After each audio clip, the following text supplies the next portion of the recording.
My fellow Jamaicans, as we did last year, we're celebrating the anniversary of our nation's independence in the midst of a pandemic.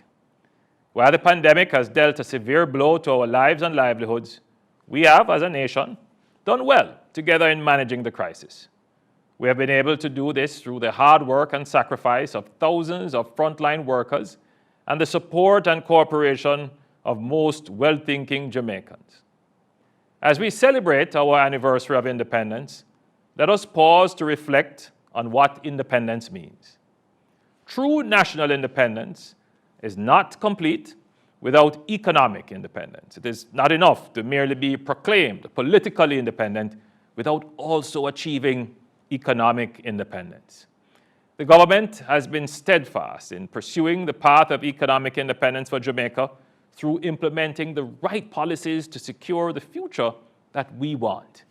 Independence means the ability to act as a sovereign nation and the flexibility to make choices that reflect the collective will and aspiration of our citizens, and to do so unencumbered by external influences. On a personal level, independence means income, ownership, and the ability to create wealth and pursue happiness. For many, independence starts with owning their own shelter.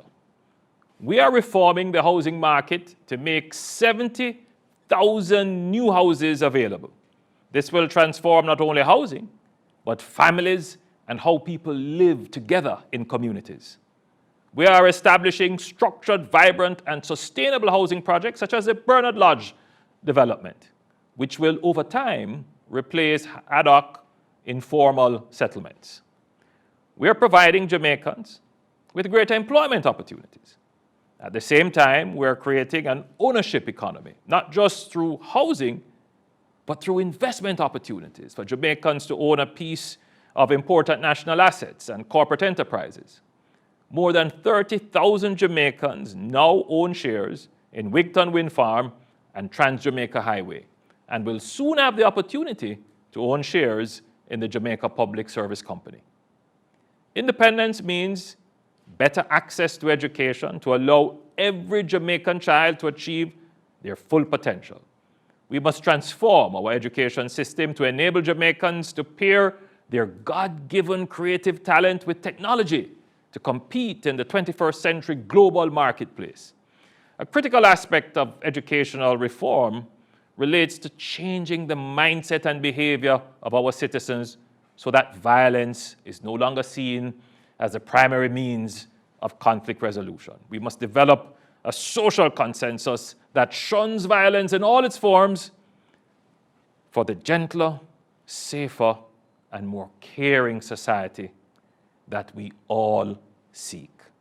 We look forward to receiving the recommendations of the Education Transformation Commission later this month, and those of the National Violence Prevention Commission in due course. Independence also means resilience. In life, there will be unforeseen shocks. To safeguard our independence, our fiscal policy is not only about borrowing less, it is also about saving more and strategically insuring against risk.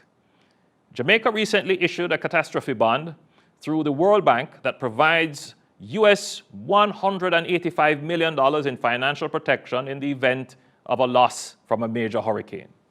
Jamaica is the first island state in the world to independently access the cat bond market. While we seek to grow our wealth, it is important to secure what we already have against risks. Independence also means the ability to provide for the most vulnerable in our society. The government has spent a record amount in welfare protection and strengthening of our social safety net to protect our most vulnerable citizens. We have introduced a new social pension program that will target Jamaican citizens aged 75 years and older. The fact that we have been able to do this in the midst of the pandemic is testament to how far we have come and to the resilience of the Jamaican economy.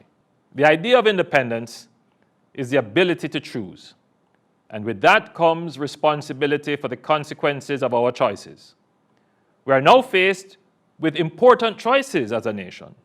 Jamaicans now have to choose whether or not to take the COVID-19 vaccine and to diligently observe the infection prevention protocols. Our choices now will affect our ability to safely reopen schools for face-to-face learning in September. In the coming days, how we choose to act as free and independent citizens will determine if we will bring down our positivity rate below 5%. It is through taking the vaccine that we will rid ourselves of the pandemic and regain our freedom. We have come far as a nation. Our quest for economic independence, however, is far from complete. We have long held a dream and a vision of a Jamaica, a land of peace, love, and prosperity. As we celebrate 59 years of independence, let us join hands and hearts in working each day to make this vision a reality. I urge every Jamaican to reflect on the true meaning of independence and to celebrate in a responsible way. Happy Independence, Jamaica. May God bless you, and may God bless Jamaica, land we love.